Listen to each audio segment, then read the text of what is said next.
Oh, good morning guys. Pag-save This mo is lang my dapat first yung time. Gusto mo nandito ako. Let's do it together. Yung kamay mo. Tapos niyayayain mo ko. Tapos sabi mo, kunyari wala ka dito. Yung original video na lang kaya talaga. Okay, yo.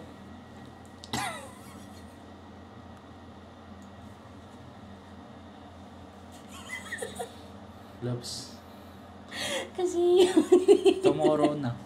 Tagal mo pa. pawis na pawis ako. Ang init ng aircon. Lakasan natin yung aircon. Lakasan. Loves, wala sa init ng aircon, lamig ng aircon. Hindi pinagpapawisan nga ako. Oo, kasi kabado ka. Wala sa lamig yan. Ang lakas Sige na na, nga. last na yan. Okay. So this is my first time to make a video regarding sa isang situation. I don't know how to talk about it, but it is necessary. So I prayed about it naman. Then pinagpasting ko din to, and until God talked to me na I do not have the right to be upset if I do not communicate.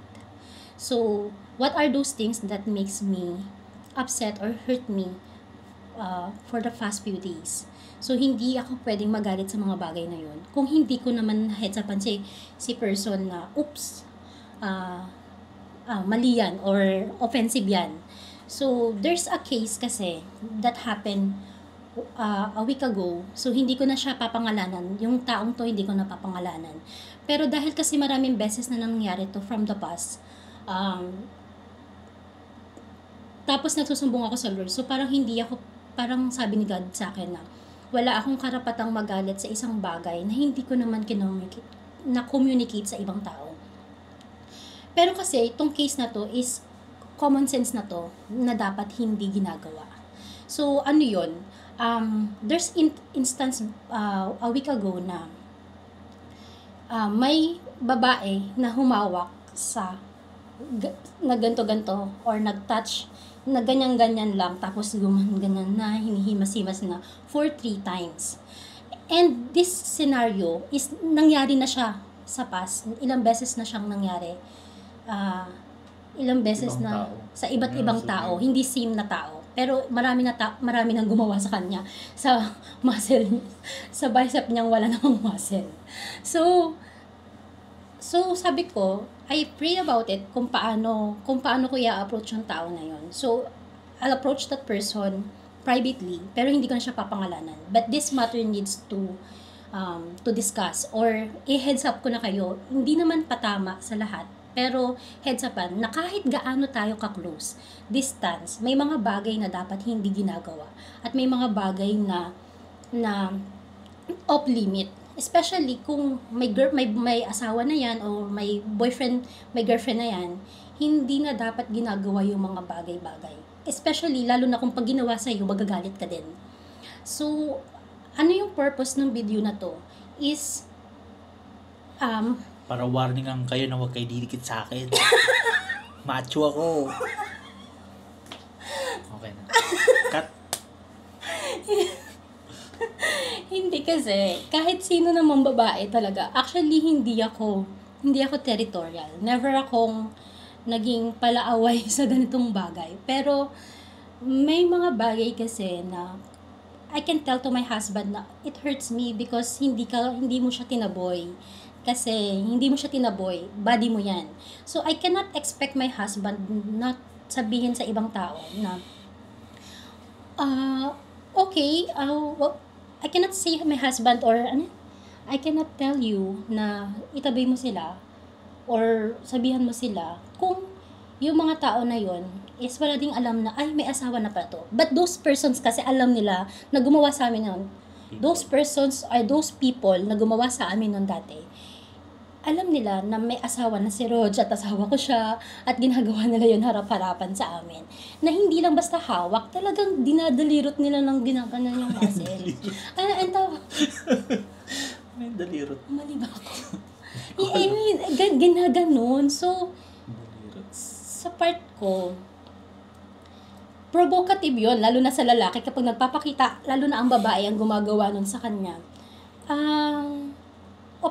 Sa part ko, offensive. Pero sa part niya, parang lalaki siya eh. Kung magpakita ka ng motibo sa kanya na nagugustuhan mo yung muscle niya, somehow pwedeng magustuhan niya yon, or 'di ba? So, respeto sa kapwa babae, respeto sa kapwa lalaki, because even my husband, how do you feel about it? I feel violated. Seryoso tayo. Seryoso. Feeling ko tinapakan nila yung pagkalalaki ko. Seryoso na. Naiya kasi ako. Sir, kailangan nating maging seryoso kasi hindi nila tayo saseryosohin kapag feeling nila nagbibiro tayo sa bagay na to. Pag ginawa niyo yun sa mga lalaki, sa mga asawa, sa mga husband, kala nyo nag-i-enjoy kami. Hindi kami nag-i-enjoy. Yung puso namin kinakabahan kasi alam na may mangyayaring away pag uwi. Wait lang. Tandaan nyo yan. Kaya sa mga mahilig pumisil. Tama ba? Parang awa nyo na, okay, pipisil sa may-ari na. O bukod dun sa if ever maaway, and how do you feel about it? Ew. Be serious, be serious. Yun na, seryoso ako. Di maganda tignan. Kasi may mga lalaki kagaya ko na ayaw namin na para mabastusan yung mga babae kapag halimbawa ginawa na. Kumbaga pag tinaboy namin na parang magiging rude kami sa mga tao kaya sa mismong gumawa. Kaya ang dating parang nagugustuhan namin lalo na pag nandun yung asawa. Pero at the end of the day, ayaw lang din namin makasakit ng ibang tao. Pero nasasaktan namin yung asawa namin. Nasasaktan din kami pagkatapos. And you also said na you feel harassed? Kaya nga, yun nga, I feel violated myself. Oo. Kasi, ano yun eh, parang, I'm married, no? Married, oh. Ang na. Pero, ayun nga, parang, hindi maganda, pangit. Kaya hanggat maaari layo, distansya amigo. Kasi, pag masyado kang malapit, ano yun eh, parang gagamitin ka talaga ng kaaway, di ba? Para para mag-away, kaya pag-separated, di ba? Para, yun nga, gamitin yung kahinaan ng mga lalaki na mabait ka o sige, lapitan kita ng ganito. Kumbaga parang, siguro sa ibang babae, parang friendly lang ako, ganyan, di ba? Pero, at the end of the day, kung may asawa yan, mali pa rin. Kaya mag-ingat kayo. Kasi, pag di kayo mag-ingat, delikado kayo. Okay. So we will always fall sa quote-unquote respect. Hindi lang respeto sa kapwa mo babae, respeto din sa Kapwa mo lalaki. sa opposite gender. And respeto din dun sa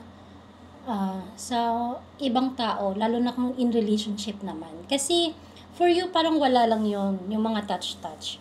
Pero somehow, syempre, kung accountable ako sa asawa ko, I don't want my husband to sin against me and against God. Tapos ikaw na you're not being aware of your actions, I don't know, pwedeng ikaw yung maging cause ng pag-aaway. And Yes. At syempre, nagkakasala ka rin sa Diyos. At respeto lang talaga. Kasi dahil sa dami-dami na nang gumawa nito sa amin,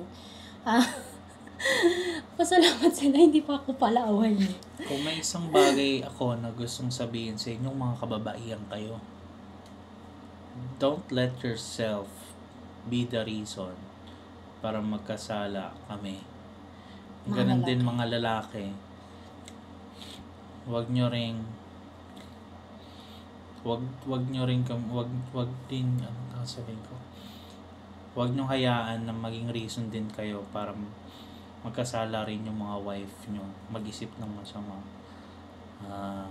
or pag-isipan kayo ng masama o yung ibang tao, maging bitter o kaya magtanim ng sama ng loob kasi dahil sa mga ganong klaseng bagay.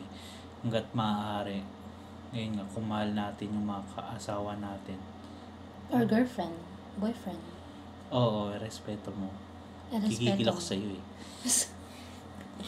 Pati, lagi mo lang tatandaan.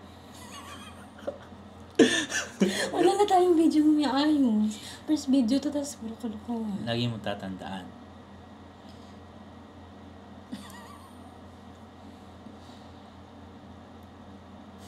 Hindi ko dalo. Laging tatandaan. Masakit masaktan. Kaya kung ayaw masaktan, manahimik ka na lang. Boom. Hindi, joke. Pala joke lang kami, pero tatawa-tawa lang kami. But this matter is serious. So, don't do unto others what don't you unto to you. So, ayun lang. Don't do unto others what don't you you unto to you. Moy pala ba? Don't do unto others what you want others under to you. So, yun. Alam nyo na yun. So, heads up mga next time mga babae dyan, tignan natin kapag mga wala kayong pinagbago. So, hindi nyo pwedeng sabihin sa akin next time na pag kinol ko yung attention nyo, hindi ako nagsalita about it. Because I talk about it today. Warning ka. Oo, kasi, di ba? Ay, sorry, Marsh, I don't know about it. Hindi ko alam na hindi pala pwedeng hawakan yung asawa mo. Common sense na yun. Di ba? And kung common sense yun, tapos naglabas pa ako ng gantong video na for the first time, kinapalan namin yung mukha namin para mag-video lang. Para i-heads up yung mga tao. Kasi paulit-ulit na nga. Parang, we don't know kung they simply don't respect us o parang, okay lang yan, subukan natin si Marge ko. Talagang hindi to magagalit.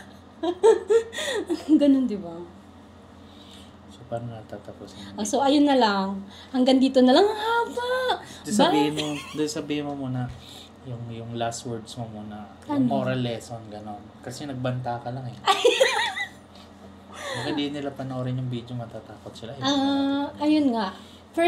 First lesson sa akin is, take away ba?